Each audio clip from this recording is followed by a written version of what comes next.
జై శ్రీకృష్ణ. కొన్ని సినిమాలకు యాక్చువల్‌గా అటెన్షన్ చాలా ఎక్కువ అవసరం. అలాంటి ఒక సినిమా ఈరోజు చూసొచ్చాను నేను. Which is 'Krishnavataram'. సో, మూవీలో యాక్టర్స్ ఎవరో నాకు తెలీదు యాక్చువల్‌గా. ఒక్క జాకీ ష్రాఫ్ తప్ప. సో, ఆయనొక్కడే తెలుసు. And movie is too good. చాలా బాగుంది సినిమా. అండ్ ఒక చాలా ప్లెజెంట్ ఎన్విరాన్మెంట్ చూసొచ్చినట్టుంది. And the movie is all about the love stories of Krishna. I mean, love and but this movie is mainly focuses on point of view of Satyabhama. Satyabhama point of వ్యూలో ఈ love story అంతా జరుగుతూ ఉంటుంది. But ఇక్కడ మనకి రాధాకృష్ణుల love story ఒకటి వస్తుంది. రా కృష్ణ రుక్మిణి అండ్ కృష్ణుడు సత్యభామ.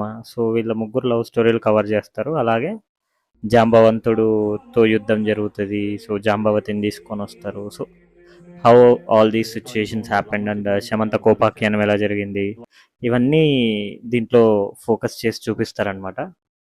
చాలా బాగుంది మూవీ. డెఫినెట్గా ట్రై చేయండి. ఎందుకంటే మన హిస్టరీ మనం తెలుసుకోవాలి.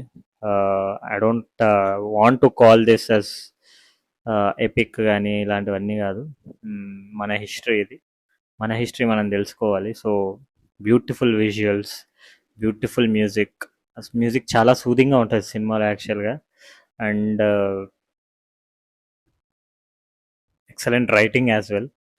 Definitely give a try. This movie needs more recognition than what it is getting now. So ఇలాంటి సినిమాని ఎంకరేజ్ చేయడం వల్ల, ఐ మీన్ పిల్లలతో కలిసి ఫ్యామిలీతో కలిసి వెళ్ళడం వల్ల we'll also get to some knowledge యాక్చువల్గా. So try to watch this movie in theatres before it comes to OTT. So yeah, this is my review. Review కూడా కాదు దీన్ని అనాల్సింది. This is my point of view towards the movie. And yeah, Jai Sri Krishna, Hare Krishna. Signing off. Do follow for more such content. Thank you.